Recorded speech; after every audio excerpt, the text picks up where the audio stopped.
Hi friends, ಇನ್ಸ್ಟೆಂಟ್ಸ್ love ಎರಡನೇ ಎಪಿಸೋಡ್ನ start ಮಾಡೋಣ. ಅದಕ್ಕಿಂತ ಮೊದಲು ಯಾರೆಲ್ಲ ನಮ್ಮ ಚಾನೆಲ್ನ ಸಬ್ಸ್ಕ್ರೈಬ್ ಮಾಡಿಲ್ಲ, ಪ್ಲೀಸ್ ಇವಾಗಲೇ ಸಬ್ಸ್ಕ್ರೈಬ್ ಮಾಡಿ. ಪಕ್ಕದಲ್ಲಿ ಇರೋ ಗಂಟೆ ಸಿಂಬಲ್ ಮೇಲೆ ಕ್ಲಿಕ್ ಮಾಡಿ ಆಲ್ ಅಂತ ಸೆಲೆಕ್ಟ್ ಮಾಡಿ. ನಾವು ಹಾಕೋ ಪ್ರತಿಯೊಂದು ವಿಡಿಯೋನು ನಿಮಗೆ ನೋಟಿಫಿಕೇಶನ್ ಮೂಲಕ ತಲುಪುತ್ತೆ. ಸುಜಿನ್ ಬೇ ಡಾಕ್ಟರ್ ಝೌ ಮೇಲೆ ಕೋಪ ಮಾಡ್ಕೊಂಡು ಮನೆಗೆ ಬಂದು ಕೂತ್ಕೋತಾಳೆ. ಅವನನ್ನ ಯಾವ ರೀತಿ ಇಂಪ್ರೆಸ್ ಮಾಡಬೇಕು ಅಂತ ಕನಸು ಕಂಡಿದ್ದನ್ನೆಲ್ಲ ನೆನಪು ಮಾಡ್ಕೊಂಡು ಅಳ್ತಾ ಇರ್ತಾಳೆ. ಅದೇ ಸಮಯಕ್ಕೆ ಡೋರ್ ಬಡ್ದಿದ್ದ ಸೌಂಡ್ ಕೇಳಿಸುತ್ತೆ. ಯಾರು ಅಂತ ಕೂಗ್ತಾಳೆ, ಆದರೆ ಯಾರು ಕೂಡ ಮಾತಾಡೋದಿಲ್ಲ. ಆಗ ಹೋಗಿ ಡೋರ್ ಓಪನ್ ಮಾಡಿ ನೋಡ್ತಾಳೆ, ಅಲ್ಲಿ ಡಾಕ್ಟರ್ ಝಾವ್ ನಿಂತಿರ್ತಾರೆ. ನೀವು ಮದ್ವೆನ ಕ್ಯಾನ್ಸಲ್ ಮಾಡ್ತೀನಿ ಅಂತ ಹೇಳಿದಲ್ವಾ, ಮತ್ತ್ಯಾಕೆ ಬಂದ್ರಿ? ಆಗ ನಮ್ಮ ಡಾಕ್ಟರ್ ಮನೆ ಒಳಗಡೆ ಹೋಗೋದಿಕ್ಕೆ ಅಂತ ಹೋಗ್ತಾರೆ. ಅದೇ ಸಮಯಕ್ಕೆ ಸುಜಿನ್ ಬೇ ಡೋರ್ ಹಾಕ್ಬಿಡ್ತಾರೆ. ಆದ್ರೆ ಅವಳಿಗೆ ಡಾಕ್ಟರ್ ಬಂದಿರೋದು ತುಂಬಾನೇ ಖುಷಿ ಇರುತ್ತೆ. ನನ್ಗೆ ಗೊತ್ತಿತ್ತು ನನ್ನನ್ನ ನೀವು ಒಂಟಿಯಾಗಿ ಬಿಡೋದಿಲ್ಲ ಅಂತ. ಮನಸ್ಸಲ್ಲಿ ಯೋಚನೆ ಮಾಡಿ ಡೋರ್ ಓಪನ್ ಮಾಡ್ತಾಳೆ. ಆಗ ಡಾಕ್ಟರ್ ಮನೆ ಒಳಗಡೆ ಬಂದು ಸುಜಿನ್ ಬೇ ಕಾಲು ಏಟಾಗಿರುತ್ತೆ ಅಲ್ವಾ, ಅದಕ್ಕೆ ಟ್ರೀಟ್ಮೆಂಟ್ ಮಾಡ್ತಾ ಇದ್ರೆ ಅವಳು ತುಂಬಾ ನೋವಾಗ್ತಿದೆ ಅಂತ ಹೇಳ್ತಾಳೆ. ಆಗ ಅವನು, ಇನ್ನು 2 ದಿವಸ ಎದ್ದು ಓಡಾಡಬೇಡಿ, ತಣ್ಣೀರೊಳಗಡೆ ಕಾಲಾಕ್ಬೇಡಿ, ರೆಸ್ಟ್ ಮಾಡಿ, ನಾನು ಹೋಗ್ತೀನಿ ಅಂತ ಹೇಳ್ತಾನೆ. ಆಗ ಸುಜಿನ್ ಬೇ, ಹೊರಗಡೆ ತುಂಬಾ ಚಳಿ ಇದೆ, ಇನ್ನು ಸ್ವಲ್ಪ ಹೊತ್ತು ಇಲ್ಲೇ ಇದ್ದು ಹೋಗ್ಬೋದಲ್ವಾ ಅಂತ ಹೇಳ್ತಾಳೆ. ಆಗ ನಮ್ ಡಾಕ್ಟರ್ ಟೇಬಲ್ನೆಲ್ಲ ನೋಡ್ತಾರೆ. ಅಲ್ಲಿ ಅವಳು ಡ್ರಿಂಕ್ಸ್ ಮಾಡಿ ಖಾಲಿ ಬಾಟಲು ಗ್ಲಾಸ್ ಎಲ್ಲಾನು ಅಲ್ಲೇ ಇಟ್ಟಿರ್ತಾಳೆ. ಆಗ ಸುಜಿನ್ ಬೇ, ನಾನು ಬೇರೆ ಡ್ರಿಂಕ್ಸ್ನ ತಗೊಂಡು ಬರ್ತೀನಿ ಅಂತ ಹೇಳಿ ಫ್ರಿಜ್ ಡೋರ್ನ ಓಪನ್ ಮಾಡಿ ಅಲ್ಲಿದ್ದ ಡ್ರಿಂಕ್ಸ್ನ ತಗೊಂಡು ಹಿಂದೆ ತಿರುಗಿ ನೋಡ್ತಾಳೆ. ಆದರೆ ಡಾಕ್ಟರ್ ಸೋಫಾ ಮೇಲೆ ಇರೋದಿಲ್ಲ, ಅವರಾಗಲೇ ಅಲ್ಲಿಂದ ಹೊರಟೋಗಿರ್ತಾರೆ. ಇವ್ರನ್ನ ಇಂಪ್ರೆಸ್ ಮಾಡೋದು ತುಂಬಾನೇ ಕಷ್ಟ ಇದೆ ಅಂತ ಹೇಳಿ ಯೋಚನೆ ಮಾಡಿ ಊದಿ ಮನೆಗೆ ಬರ್ತಾಳೆ. ಅಕ್ಕ, ನೀನು ನನಗೆ ಸಹಾಯ ಮಾಡಬೇಕು ಅಂತ ಹೇಳ್ತಾಳೆ. ಆಗ ಅವಳು, ನಾನೇನ್ ಮಾಡಬೇಕು ಅಂತ ಹೇಳ್ತಾಳೆ. ಆಗ ಸುಜಿನ್ ಬೇ, ನೀವ್ ಹೇಳ್ದಾಗೆ ಡಾಕ್ಟರ್ ಝಾವ್ಗೆ ಜಲಸಿ ಬರೋ ಹಾಗೆ ಮಾಡಬೇಕು, ಅದಕ್ಕೆ ನೀವು ಡಾಕ್ಟರ್ ಶಾವ್ ಜೊತೆ ಡಿನ್ನರ್ಗೆ ಹೋಗಿ ಅಂತ ಹೇಳ್ತಾಳೆ. ಆಗ ಅವಳು, ನೀನೇನ್ ಹೇಳ್ತಿದ್ಯಾ ಅಂತ ನನ್ಗೆ ಅರ್ಥ ಆಯ್ತು, ನಾನು ಒಂದ್ಸರಿ ಮಾಡಿದ ಕೆಲ್ಸನ ಮತ್ತೆ ಮಾಡೋದಿಲ್ಲ, ನೀನು ಏನೇ ಹೇಳಿದ್ರು ಕೂಡ ನಾನು ಕೇಳೋದಿಲ್ಲ, ನೀನು ಇಲ್ಲಿಂದ ಹೋಗು ಅಂತ ಹೇಳಿ ಮನೆಯಿಂದ ಆಚೆ ಕಳಿಸ್ತಾಳೆ. ಸ್ವಲ್ಪ ಸಮಯ ಆದ್ಮೇಲೆ ಡಾಕ್ಟರ್ ಶಾವ್ ಉದಿ ಮನೆಗೆ ಬಂದಿರ್ತಾರೆ. ನೀರಿನ ಪೈಪು ಲೀಕ್ ಆಗ್ತಾ ಇರುತ್ತೆ, ಅದನ್ನ ಟೈಟ್ ಮಾಡೋದಿಕ್ಕೆ ಅಂತ ಬಂದಿರ್ತಾರೆ. ಈಗ ಇದನ್ನ ಟೈಟ್ ಮಾಡಿದೀನಿ, ಈ ಪೈಪ್ ಏನಾದ್ರೂ ಲೂಸ್ ಆದ್ರೆ ನೀರು ಲೀಕ್ ಆಗುತ್ತೆ ಅಂತ ಹೇಳ್ತಾನೆ. ಅದೇ ಸಮಯಕ್ಕೆ ಸರಿಯಾಗಿ ಪೈಪ್ ಇಂದ ನೀರು ಲೀಕ್ ಆಗುತ್ತೆ. ಆಗ ಅವನು ಊದಿ ಹಿಂದೆ ಹೋಗಿ ಬಚ್ಚಿಟ್ಕೋತಾನೆ. ನೀನು ನನ್ನಿಂದೆ ಬಂದು ಬಚ್ಚಿಟ್ಕೋತೀಯಾ ಅಂತ ಹೇಳಿ ನೀರನ್ನ ತೆಗೆದು ಶಾವ್ ಮುಖಕ್ಕೆ ಎಚ್ಚುತ್ತಾ ಇದ್ರೆ ಅವನು ಕೂಡ ಊದಿ ಮುಖಕ್ಕೆ ನೀರನ್ನ ಎಚ್ಚುತ್ತಾ ಇರ್ತಾನೆ. ಇಬ್ರು ಕೂಡ ತುಂಬಾ ಖುಷಿಯಿಂದ ಇರ್ತಾರೆ. ಮತ್ತೊಂದು ಕಡೆ ಡಾಕ್ಟರ್ ಝಾವ್ಗೆ ಪಾರ್ಸಲ್ ಬಂದಿರುತ್ತೆ. ಅದನ್ನ ಡಾಕ್ಟರ್ ಶಾವ್ ತಗೊಂಡು ಬಂದಿರ್ತಾರೆ. ನಿನ್ಗೆ ಯಾವುದೋ ಒಂದು ಪಾರ್ಸಲ್ ಬಂದಿದೆ ಅಂತ ಹೇಳ್ತಾರೆ. ಆಗ ನಮ್ಮ ಹೀರೋ, ನಾನು ಏನನ್ನು ಕೂಡ ಆರ್ಡರ್ ಮಾಡಿಲ್ಲ, ಅದು ನನಗಲ್ಲ ಅಂತ ಹೇಳ್ತಾನೆ. ಆಗ ಶಾವ್, ಇದರಲ್ಲಿ ನಿನ್ನ ಹೆಸರೇ ಇದೆ, ನಿನಗೆ ಬೇಡ ಅಂದ್ರೆ ನಾನು ಹೋಗ್ತೀನಿ ಅಂತ ಹೇಳಿ ಹೋಗ್ತಾ ಇರ್ತಾನೆ. ಅಷ್ಟರಲ್ಲಿ ಝಾವ್ಗೆ ಮೆಸೇಜ್ ಬರುತ್ತೆ. ಅದನ್ನ ಸೂಜಿಂಬೆ ಝಾವ್ಗೆ ಅಂತ ಕಳ್ಸಿರ್ತಾಳೆ. ಮೆಸೇಜ್ ನ ನೋಡಿದ್ಮೇಲೆ ನಮ್ ಡಾಕ್ಟರ್ಗೆ ಗೊತ್ತಾಗುತ್ತೆ, ಅದು ನನಗೆ ಬೇಕು, ಕೊಡು ಅಂತ ಹೇಳ್ತಾನೆ. ಚಳಿಗಾಲಕ್ಕೆ ಈ ಮಾಸ್ಕ್ ನ ಯೂಸ್ ಮಾಡಿ, ತುಂಬಾ ಚೆನ್ನಾಗಿರುತ್ತೆ. ಆಗ ಅವನು ಕೂಡ, ನೀನು ಕೂಡ ಯೂಸ್ ಮಾಡು ಅಂತ ಹೇಳ್ತಾನೆ. ಆಗ ಅವಳು, ನನ್ನ ಬಗ್ಗೆ ಯೋಚನೆ ಮಾಡಬೇಡಿ, ನನಗೆ ಈಗ ಶೂಟಿಂಗು ಶುರುವಾಗ್ತಿದೆ, ನನಗೆ ವಿಶ್ ಮಾಡಿ, ನಿಮ್ಗೂ ಆಲ್ ದ ಬೆಸ್ಟ್ ಅಂತ ಮೆಸೇಜ್ ಮಾಡ್ತಾಳೆ. ಆಗ ಥ್ಯಾಂಕ್ಸ್ ಅಂತ ಮೆಸೇಜ್ ಮಾಡ್ತಾನೆ. ಶೂಟಿಂಗ್ ಶುರುವಾಗಿರುತ್ತೆ. ಎಲ್ಲರೂ ಕೂಡ ಸೇರಿ ಒಂದು ಗ್ರೂಪ್ ಫೋಟೋನ ತೆಗೆಸ್ಕೊಂಡಿರ್ತಾರೆ. ಅದನ್ನ ನಮ್ ಹೀರೋಗೆ ಕಳ್ಸಿರ್ತಾಳೆ. ನಮ್ ಹೀರೋ ಸುಜಿನ್ ಬೇ ಫೋಟೋನ ನೋಡ್ತಾ ಝೂಮ್ ಮಾಡಿ ನೋಡ್ತಾ ಇರ್ತಾರೆ. ಅದ್ರಲ್ಲಿ ಅವಳು ತುಂಬಾ ಚೆನ್ನಾಗಿ ಕಾಣಿಸ್ತಾ ಇರ್ತಾಳೆ. ನಮ್ ಡಾಕ್ಟರ್ ಕೂಡ ತುಂಬಾ ಖುಷಿಯಾಗಿರ್ತಾರೆ. ಅಷ್ಟರಲ್ಲಿ ಅಲ್ಲಿಗೆ ಡಾಕ್ಟರ್ ಶಾವ್ ಬರ್ತಾರೆ. ಏನ್ ಗೆಳೆಯ, ಇವತ್ತು ಇಷ್ಟೊಂದು ಖುಷಿಯಾಗಿದ್ಯಾ, ಏನ್ ನೋಡ್ತಾ ಇದೀಯಾ ಅಂತ ಕೇಳ್ತಾರೆ. ಆದ್ರೆ ನಮ್ ಡಾಕ್ಟರ್ ಯಾವುದನ್ನು ಕೂಡ ಹೇಳ್ದಲೆ ಅಲ್ಲಿಂದ ಹೋಗ್ತಾರೆ. ಮತ್ತೊಂದ್ ಕಡೆ ಸೀನಿಯರ್ ಡಾಕ್ಟರು ಆಪರೇಷನ್ ಬಗ್ಗೆ ಚರ್ಚೆ ಮಾಡ್ತಿರ್ತಾರೆ. ನೀನು ಎಲ್ಲ ಕೆಲಸನೂ ಪರ್ಫೆಕ್ಟ್ ಆಗಿ ಮಾಡ್ತೀಯಾ, ಈ ಆಪರೇಷನ್ ಮಾಡ್ಬೇಕಾದ್ರೆ ಸ್ವಲ್ಪ ಕೂಡ ಡಿಸ್ಟರ್ಬ್ ಆಗಬಾರ್ದು, ನಾನು ಹೇಳೋದು ಅರ್ಥ ಆಗ್ತಿದ್ಯಾ, ಫೋಕಸ್ ಇಂದ ಕೆಲಸ ಮಾಡಬೇಕು ಅಂತ ಹೇಳಿದ್ರೆ ನಮ್ ಹೀರೋ ಮಾತ್ರ ಸುಜಿನ್ ಬೇ ಮೆಸೇಜ್ ಮಾಡ್ತಾರ ಅಂತ ಕಾಯ್ತಾ ಫೋನ್ ನೋಡ್ತಾ ಇರ್ತಾರೆ. ನಾನು ಹೇಳೋದು ಅರ್ಥ ಆಗ್ತಿದ್ಯಾ, ನಿನ್ ಸೀನಿಯರ್ ಡಾಕ್ಟರ್ ಹೇಳೋದನ್ನು ಕೂಡ ಗಮನ ಕೊಟ್ಟು ಕೇಳ್ಬೇಕು ಅಂತ ಹೇಳ್ತಾರೆ. ಮತ್ತೊಂದ್ ಕಡೆ ನಮ್ ಹೀರೋಯಿನ್ ಶೂಟಿಂಗ್ ಅಂತ ಬಂದಿರ್ತಾರಲ್ವಾ, ಅಲ್ಲಿ ಕೆಲಸ ಮಾಡೋ ಅಂತ ಕೋ ಆಕ್ಟ್ರೆಸ್ಗೆ ಹುಷಾರಿರಲ್ಲ, ಆ ಹುಡುಗಿಗೆ ಹುಷಾರಿಲ್ಲ, ನಾನು ಏನಾದ್ರೂ ಆ ಜಾಗದಲ್ಲಿ ಇದ್ದಿದ್ರೆ ತುಂಬಾ ಭಯ ಆಗ್ತಾ ಇತ್ತು ಅಂತ ಹೇಳ್ತಾರೆ. ಆಗ ಊದಿ, ಆಗಿದ್ರೆ ನೀನು ಈ ವಿಷಯನ ಇಷ್ಟೊಂದು ಲೈಟ್ ಆಗಿ ಹೇಗ್ ತಗೊಂಡಿದ್ಯಾ, ನನ್ಗೊಂದು ಅರ್ಥ ಆಗ್ತಿಲ್ಲ ಆಗ ಸುಜಿನ್ ಬೇ ನೀನು ಏನು ಟೆನ್ಷನ್ ಮಾಡ್ಕೋಬೇಡ, ಕಪಾಳಕ್ಕೆ ಹೊಡಿಬೇಕಾಗಿರೋದು ನಾನು ಅವಳಲ್ಲ, ನೀನೋಗಿ ಮಲ್ಕೊಂಡು ರೆಸ್ಟ್ ಮಾಡು ಅಂತ ಹೇಳಿ ಫೋನ್ನ ನೋಡ್ತಾಳೆ. ನಮ್ಮ ಸಾವು ಅವಳ ಮೆಸೇಜ್ಗಾಗಿ ಕಾಯ್ತಾ ಕೂತಿರ್ತಾನೆ. ಆಗ ಅವಳು ಸಾರಿ ನಾನು ಸ್ವಲ್ಪ ಬ್ಯುಸಿಯಾಗಿದ್ದೆ, ನಾನು ಆರಾಮಾಗಿದ್ದೀನಿ, ನೀವು ಕೂಡ ಆರಾಮಾಗಿರಿ ಅಂತ ಹೇಳಿ ಮೆಸೇಜ್ ಮಾಡಿರ್ತಾಳೆ. ಅದನ್ನ ನೋಡಿ ನಮ್ಮ ಹೀರೋಗೂ ಖುಷಿಯಾಗುತ್ತೆ. ಡೋಂಟ್ ವರಿ ಸರ್, ನಾನು ಆಪರೇಷನ್ಗೆ ಪ್ರಿಪೇರ್ ಆಗಿದ್ದೀನಿ, ಅದ್ರ ಬಗ್ಗೆ ನೀವೇನು ವರಿ ಮಾಡ್ಕೋಬೇಡಿ, ನಾನು ಅದನ್ನ ನೋಡ್ಕೋತೀನಿ ಅಂತ ಹೇಳಿ ನಮ್ಮ ಹೀರೋ ಕೂಡ ಅಲ್ಲಿಂದ ಹೋಗ್ತಾನೆ. ಇನ್ನೊಂದ್ ಕಡೆ ಶೂಟಿಂಗ್ ಇರುತ್ತೆ. ನಮ್ಮ ಹೀರೋಯಿನು ಕೋ ಆಕ್ಟರ್ಗೆ ಕೆನ್ನೆಗೆ ಹೊಡೆಯುವಂತ ಸೀನ್ ಇರುತ್ತೆ. ಇದ್ರಲ್ಲಿ ಅವರಿಬ್ರು ಕೂಡ ಅಕ್ಕ ತಂಗಿ ರೋಲ್ ಮಾಡ್ತಾ ಇರ್ತಾರೆ. ಸುಜಿನ್ ಬೇ ಅವಳ ಜೊತೆ ವರ್ಕ್ ಮಾಡೋವಂತ ಆಕ್ಟರ್ ಕೆನ್ನೆಗೆ ಹೊಡಿತಾಳೆ. ಅದೇ ಸಮಯಕ್ಕೆ ಅವಳಿಗೆ ಕೆಂಬರುತ್ತೆ. ಇವಳಿಗೆ ಆರೋಗ್ಯ ಸರಿ ಇರೋದಿಲ್ಲ, ತುಂಬಾ ಕೆಮ್ತಾ ಇರ್ತಾಳೆ. ಆಗ ಡೈರೆಕ್ಟರ್ ಯಾಕೆ ಏನಾಯ್ತು, ಮತ್ತೊಂದ್ಸಾರಿ ಟ್ರೈ ಮಾಡಿ ಅಂತ ಹೇಳ್ತಾರೆ. ಅವಳ ತಂಗಿ ಬೇರೆ ಹುಡುಗನ ಪ್ರೀತಿಸ್ತಾ ಇರ್ತಾಳೆ, ಅದು ತಪ್ಪು ಅಂತ ಹೇಳಿ ಅವಳ ಕೆನ್ನೆಗೆ ಹೊಡೆಯುವಂತ ರೋಲ್ ಇರುತ್ತೆ. ಸುಜಿನ್ ಬೇ ಕೆನ್ನೆಗೆ ಹೊಡಿತಾಳೆ, ಆದ್ರೆ ಅವಳು ಈ ಸಾರಿ ಕೆಂಬೋದಿಲ್ಲ. ಅವಳ ಬದಲು ಸುಜಿನ್ ಬೇನೆ ಜೋರಾಗಿ ಕೆಮ್ತಾ ಇರ್ತಾಳೆ. ಅವಳಿಗೂ ಕೂಡ ಜೋರಾಗಿ ಕೆಂಬರೋದಕ್ಕೆ ಶುರುವಾಗುತ್ತೆ. ಸಾರಿ ಸರ್, ನನ್ನಿಂದ ಸುಜಿನ್ ಬೇಗೂ ಕೂಡ ಇನ್ಸ್ಪೆಷನ್ ಆಗಿದೆ, ಕೊನೆಯದಾಗಿ ಮತ್ತೊಂದು ಟೇಕ್ನ ತಗೋತೀವಿ ಅಂತ ಕೇಳ್ಕೊತಾಳೆ. ಅದಕ್ಕೆ ಡೈರೆಕ್ಟರ್ ಕೂಡ ಒಪ್ಕೋತಾರೆ. ಸುಜಿನ್ ಬೇ ಮತ್ತೊಬ್ಬ ಹುಡುಗಿ ಕೆನ್ನೆಗೆ ಸರಿಯಾಗಿ ಹೊಡಿತಾರೆ. ಆ ಸೀನು ತುಂಬಾ ಚೆನ್ನಾಗಿ ಬರುತ್ತೆ. ಶೂಟಿಂಗ್ ನ ಮುಗಿಸ್ಕೊಂಡು ಮನೆಗೆ ಬರ್ತಾಳೆ. ಮನೇಲಿ ಕರೆಂಟ್ ಇರೋದಿಲ್ಲ. ಮತ್ತೊಂದ್ ಕಡೆ ಶೂಟಿಂಗ್ ಸಮಯದಲ್ಲಿ ಸುಜಿನ್ ಬೇ ಕೆನ್ನೆಗೆ ಹೊಡೆದಿದಂತ ಪೋಸ್ಟ್ ನ ಅಪ್ಲೋಡ್ ಆಗಿರುತ್ತೆ. ಅದ್ರ ಬಗ್ಗೆ ತುಂಬಾ ಜನ ಬ್ಯಾಡ್ ಕಮೆಂಟ್ ಕೂಡ ಮಾಡಿರ್ತಾರೆ. ಅದನ್ನ ನಮ್ ಹೀರೋ ನೋಡ್ತಾ ನಮ್ ಹೀರೋಯಿನ್ಗೆ ಕಾಲ್ ಮಾಡ್ತಾರೆ. ಅವಳಿಗೆ ಮೊದಲೇ ಹುಷಾರಿರೋದಿಲ್ಲ, ವಾಯ್ಸ್ ಕೂಡ ಚೇಂಜ್ ಆಗಿರುತ್ತೆ. ಹೆಲೋ ಅಂತ ಹೇಳ್ತಾಳೆ. ಆಗ ಡಾಕ್ಟರ್ ಎಲ್ಲಿದೆಯಾ ಅಂತ ಕೇಳ್ತಾರೆ. ಆಗ ನಮ್ಮ ಹೀರೋಯಿನು ಮನೇಲೇ ಇದ್ದೀನಿ, ನನಗೆ ಹುಷಾರಿಲ್ಲ. ಆಗ ನಮ್ಮ ಹೀರೋ ಏನಾಯ್ತು, ಜಾಸ್ತಿ ಹುಷಾರಿಲ್ವಾ ಅಂತ ಕೇಳ್ತಾರೆ. ಅದೇ ಸಮಯಕ್ಕೆ ಸರಿಯಾಗಿ ನಮ್ಮ ಸುಜಿನ್ ಬಗ್ಗೆ ಮಾತಾಡೋದಿಕ್ಕೆ ಆಗ್ತಾ ಇರಲ್ಲ, ತುಂಬಾ ಕೆಮ್ಮು ಕೂಡ ಬರ್ತಾ ಇರುತ್ತೆ. ಫೋನನ್ನ ಇಟ್ಕೊಂಡು ಹಾಗೆ ಮಲ್ಕೊಂಡ್ಬಿಡ್ತಾರೆ. ಆಗ ನಮ್ಮ ಹೀರೋಗೆ ಫುಲ್ಲು ಟೆನ್ಷನ್ ಶುರುವಾಗುತ್ತೆ. ಹೆಲೋ ಸುಜಿನ್ ಬೇ, ನಾನ್ ಮಾತಾಡೋದು ಕೇಳಿಸ್ತಾ ಇದೆಯಾ? ಆದ್ರೆ ಸುಜಿನ್ ಬೇ ಏನನ್ನು ಕೂಡ ಮಾತಾಡೋದಿಲ್ಲ. ಆಗ ನಮ್ಮ ಹೀರೋ ಅವ್ರ ಮನೆ ಹತ್ರ ಬರ್ತಾರೆ. ಬೀಗ ಹಾಕಿರುತ್ತೆ. ಬೀಗ ತೆಗಿಯೋರ್ನ ಕರ್ಕೊಂಡ್ ಬಂದು ಬಾಗ್ಲು ಓಪನ್ ಮಾಡಿ ಒಳಗಡೆ ಹೋಗ್ತಾರೆ. ಸುಜಿನ್ ಬೇ ಅಂತ ಹೇಳಿ ಎಲ್ಲಾ ಕಡೆ ಕೂಗ್ತಾರೆ. ಅವಳು ಎಲ್ಲೂ ಕೂಡ ಕಾಣಿಸೋದಿಲ್ಲ. ಅಲ್ಲೇ ಒಂದು ಸೋಫಾ ಮೇಲೆ ಮಲ್ಕೊಂಡಿರ್ತಾಳೆ. ಆಗ ಅವಳ ಹಣೆನ ಮುಟ್ಟಿ ಚೆಕ್ ಮಾಡ್ತಾರೆ. ಜ್ವರ ಬಂದಿರುತ್ತೆ, ತುಂಬಾ ಸುಡ್ತಾ ಇರುತ್ತೆ. ಅವಳನ್ನ ಎತ್ಕೊಂಡ್ ಬಂದು ಬೆಡ್ ಮೇಲೆ ಮಲಗಿಸಿ ಕೈಲಿದ್ದ ಫೋನನ್ನ ತಗೊಳ್ಳೋದಿಕ್ಕೆ ಅಂತ ಹೋಗ್ತಾರೆ. ಫೋನನ್ನ ಟಚ್ ಮಾಡಬೇಡ, ನಾನಿನ್ನು ಅವ್ರ ಜೊತೆ ಫೋನಲ್ಲಿ ಮಾತಾಡ್ತಾ ಇದ್ದೀನಿ ಅಂತ ಹೇಳ್ತಾಳೆ. ಆದ್ರೆ ಅವಳು ಇನ್ನು ಹೀರೋ ಮುಖನ ನೋಡಿರೋದೇ ಇಲ್ಲ. ಆಗ ಅವನು ಅವಳಿಗೆ ಬೆಡ್ಶೀಟ್ ನ ಹೊಚ್ಚುತ್ತಾನೆ. ಅದೇ ಸಮಯದಲ್ಲಿ ಅವನಿಗೆ ದಿಂಬಿನ ಕೆಳಗಡೆ ಒಂದು ಲಾಕೆಟ್ ಕಾಡುತ್ತೆ. ಅದನ್ನ ಇಟ್ಕೊಂಡು ನೋಡ್ತಾ ಅವ್ರಮ್ಮ ಚಿಕ್ಕ ವಯಸ್ಸಲ್ಲಿ ಹೇಳಿದ ಮಾತನ್ನ ನೆನಪು ಮಾಡ್ಕೋತಾರೆ. 2 ಲಾಕೆಟ್ ತಗೊಂಡು ಬಂದು ಒಂದನ್ನ ನಮ್ಮ ಹೀರೋ ಕತ್ತಿಗೆ ಹಾಕ್ತಾರೆ. ಆಗ ನಮ್ಮ ಹೀರೋ ಅಮ್ಮ ಇನ್ನೊಂದು ಯಾರಿಗೆ, ಅಪ್ಪಂಗೆ ತಗೊಂಡು ಬಂದಿದ್ದೀರಾ ಅಂತ ಕೇಳ್ತಾರೆ. ಆಗ ಅವರಮ್ಮ ಇಲ್ಲ, ಇದು ಜೋಡಿ ಲಾಕೆಟ್, ಒಂದು ನಿನಗಾಗಿ ಇನ್ನೊಂದು ನನ್ನ ಸೊಸೆಯಾಗಿ ಬರೋಳಿಗೆ ಅಂತ ಹೇಳ್ತಾರೆ. ಅದನ್ನ ನಮ್ಮ ಹೀರೋ ನೆನಪು ಮಾಡಿಕೊಂಡು ಆ ಲಾಕೆಟ್ನ ಮತ್ತೆ ದಿಂಬಿನ ಕೆಳಗಡೆ ಇಡೋದಿಕ್ಕೆ ಅಂತ ಹೋಗ್ತಾರೆ. ಆಗ ನಮ್ಮ ಹೀರೋಯಿನ್ನು ಡಾಕ್ಟರ್ ಜಾವ್ನ ನೋಡಿ ನೀವು ನನಗೆ ಕಿಸ್ ಮಾಡೋದಕ್ಕೆ ನೋಡ್ತಾ ಇದ್ದೀರಾ ಅಂತ ಕೇಳ್ತಾಳೆ. ಆಗ ಅವನು ನೀನು ಸುಸ್ತಾಗಿದ್ಯಾ, ಮಲ್ಕೊಂಡು ರೆಸ್ಟ್ ಮಾಡು ಅಂತ ಹೇಳಿ ಅಲ್ಲಿಂದ ಹೋಗ್ತಾರೆ. ಸ್ವಲ್ಪ ಸಮಯ ಆದ್ಮೇಲೆ ಮತ್ತೆ ಬಂದು ಸುಜಿನ್ ಬೇನ ಎಬ್ಬಿಸ್ತಾರೆ. ಅವಳಿಗೆ ಕುಡಿಯೋದಿಕ್ಕೆ ಅಂತ ಔಷಧಿ ಕೊಡ್ತಾರೆ. ಆಗ ಅವಳು ನೀವೇ ನನಗೆ ಕುಡಿಸ್ತೀರಾ ಅಂತ ಹೇಳಿ ಬಾಯ್ನ ತೆಗಿತಾಳೆ. ಆಗ ಅವನು ನಾನು ಕುಡಿಸೋದಿಲ್ಲ, ನೀನೇ ಕುಡಿಬೇಕು ಅಂತ ಹೇಳಿ ಸುಜಿನ್ ಬೇಗೆ ಔಷಧಿ ಕೊಡ್ತಾನೆ. ಹಾಗೆ ಕುಡಿಯೋದಕ್ಕೂ ಕೂಡ ನೀರು ಕೊಡ್ತಾನೆ.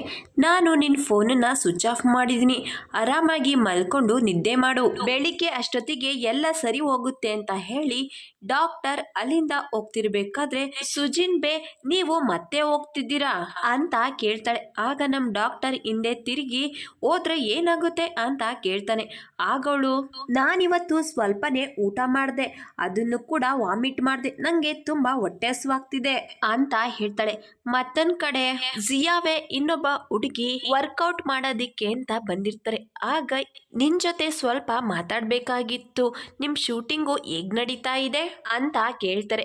ಆಗ ಆ ಹುಡುಗಿ ನೀವು ಅವಳನ್ನ ಪ್ರೀತಿ ಮಾಡ್ತಿದ್ದೀರಾ ಅಂತ ಕೇಳ್ತಾಳೆ. ಆಗ ಜಿಯಾವೆ ಅವತ್ತು ಕಾರ್ ಆಕ್ಸಿಡೆಂಟ್ ಆದಾಗ ನನ್ನನ್ನ ಪಾರ್ ಮಾಡಿದ್ದು ಸುಜಿನ್ಬೆ.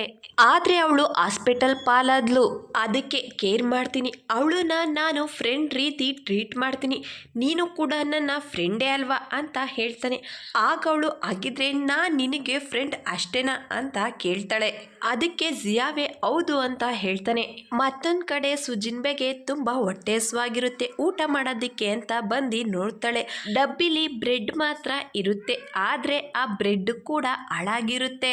ಮನೇಲಿ ಬ್ರೆಡ್ ಇದೆ ಆದ್ರೆ ಅದನ್ನ ತಿನ್ನೋ ಹಾಗಿಲ್ಲ. ನಾನಿವತ್ತು ನಿಜವಾಗ್ಲೂ ಬಡವಿ ಆಗ್ಬಿಟ್ಟೆ ಅಂತ ಹೇಳ್ತಾಳೆ. ಅಷ್ಟರಲ್ಲಿ ಕರೆಂಟ್ ಕೂಡ ಬರುತ್ತೆ. ಸದ್ಯ ಕರೆಂಟ್ ಬಂತು ಅಂತ ಹೇಳ್ತಾಳೆ. ಅಷ್ಟರಲ್ಲಿ ಅಲ್ಲಿಗೆ ಸಾವು ಕೂಡ ಬರ್ತಾರೆ. ನೀನ್ ಯಾಕೆ ಕೆಳಗಡೆ ಬಂದೆ? ನಿನಗಾಗಿ ಊಟ ತಗೊಂಡು ಬಂದಿದ್ದೀನಿ ಅಂತ ಹೇಳ್ತಾನೆ. ಆಗ ಸುಜಿನ್ಬೆ ನನಗೆ ಈಗ ಹೊಟ್ಟೆ ತುಂಬಿತು ಅಂತ ಹೇಳ್ತಾಳೆ. ಆಗ ನಮ್ಮ ಹೀರೋ ಈಗಾಗಲೇ ಟೈಮ್ ಆಗಿದೆ, ನಾನು ಹೋಗ್ತೀನಿ, ಗುಡ್ ನೈಟ್ ಅಂತ ಹೇಳಿ ಹೋಗ್ತಿರ್ಬೇಕಾದ್ರೆ ಕೆಳಗಡೆ ಹಣ್ಣಿಂದು ಸಿಪ್ಪೆ ಬಿದ್ದಿರುತ್ತೆ. ಅದನ್ನ ನೋಡ್ದಲೆ ಅದ್ರ ಮೇಲೆ ಕಾಲಾಗ್ತಾನೆ. ಅದು ಶೂಸ್ಗೆ ಅಂಟ್ಕೊಳ್ಳುತ್ತೆ. ಆಗ ಡಾಕ್ಟರ್ ಮನೆಯೆಲ್ಲಾನು ಒಂದ್ಸಾರಿ ನೋಡ್ತಾನೆ. ಮನೆಯೆಲ್ಲ ತುಂಬಾ ಗಲೀಜಾಗಿರುತ್ತೆ. ನೀನು ಮನೆಯೆಲ್ಲಾನು ನೀಟ್ ಮಾಡ್ಕೊಂಡಿಲ್ವಾ ಅಂತ ಕೇಳ್ತಾನೆ. ಅದೇ ಸಮಯಕ್ಕೆ ಸುಜಿನ್ಬೆಗೆ ಜೋರಾಗಿ ಕೆಂಬರೋದಿಕ್ಕೆ ಶುರುವಾಗುತ್ತೆ. ಆಗ ನಮ್ಮ ಹೀರೋಯಿನ್ಗೆ ಸಮಾಧಾನ ಮಾಡ್ತಿರ್ಬೇಕಾದ್ರೆ ಹೀರೋಯಿನ್ ನಾನು ಜಾಸ್ತಿ ಮನೇಲಿ ಇರೋದಿಲ್ಲ, ಬೆಳಿಗ್ಗೆಗೆ ಮನೆ ಕ್ಲೀನ್ ಮಾಡೋರ್ನ ಕರೆಸಿ ಮನೆ ಎಲ್ಲಾನು ಕ್ಲೀನ್ ಮಾಡಿಸ್ತೀನಿ ಅಂತ ಹೇಳ್ತಾಳೆ. ಆಗ ನಮ್ಮ ಹೀರೋ ಬೆಳಿಗ್ಗೆವರೆಗೂ ಈ ಕಸ ಇಲ್ಲೇ ಇದ್ರೆ ನಿನ್ನ ಆರೋಗ್ಯ ಮತ್ತಷ್ಟು ಹಾಳಾಗುತ್ತೆ ಅಂತ ಹೇಳಿ ಹಣ್ಣು ತಿಂದಿ ಸಿಪ್ಪೆನ ಅಲ್ಲೇ ಬಿಸಾಕಿರುತ್ತೆ. ಅದನ್ನ ಡಸ್ಟ್ಬಿನ್ಗೆ ಹಾಕ್ತಾನೆ. ಟವಲ್ನ ಸೋಫಾ ಮೇಲೆ ಹಾಕಿರ್ತಾರೆ. ಅದನ್ನ ಮಡ್ಚಿ ಇಡ್ತಾನೆ. ಇದನ್ನೆಲ್ಲ ಸುಜಿನ್ಬೆ ಕೂತ್ಕೊಂಡು ನೋಡ್ತಾ ಇರ್ತಾಳೆ. ಹಾಸಿಗೆ ಮೇಗ್ಲಿನ ಬೆಡ್ಶೀಟ್ನ ಓದ್ರಿ ನೀಟಾಗಿ ಸೆಟ್ ಮಾಡ್ತಾನೆ. ಕಸ ಎಲ್ಲಾನು ಗುಡಿಸಿ ಮನೆಯ ನೀಟಾಗಿ ಒರೆಸ್ತಾನೆ. ನಮ್ಮ ಸುಜಿನ್ಬೆಗೆ ಇದನ್ನೆಲ್ಲ ನೋಡಿ ಅವಳಿಗಂತೂ ತುಂಬಾ ಖುಷಿಯಿಂದ ನಾನು ಸುಮ್ಮನೆ ಕೂತ್ಕೊಂಡು ನೋಡ್ತಾ ಇದ್ದೀನಿ. ನನ್ನ ಲೈಫಲ್ಲಿ ನನ್ನ ಕಷ್ಟ ಸುಖದಲ್ಲಿ ಆಗ್ಲೇ ಪಾಲ್ ತಗೊಂಡಿದ್ದಾನೆ. ಅವನು ನನ್ನ ಬಗ್ಗೆ ಕೇರ್ ಮಾಡ್ತಾ ಇದ್ರೆ ನನಗಂತೂ ತುಂಬಾ ಖುಷಿ ಆಗ್ತಾ ಇದೆ. ನನ್ನ ಮನ್ಸಿಗೆ ತುಂಬಾ ಹತ್ರ ಆಗಿದ್ಯಾ, ಇನ್ನು ಹತ್ರ ಆಗ್ಬೇಕು ಅಂತ ಮನ್ಸಲ್ಲಿ ಮಾತಾಡ್ತಾ ನಮ್ಮ ಹೀರೋನ ನೋಡ್ತಾ ತುಂಬಾ ಖುಷಿಯಾಗಿರ್ತಾಳೆ.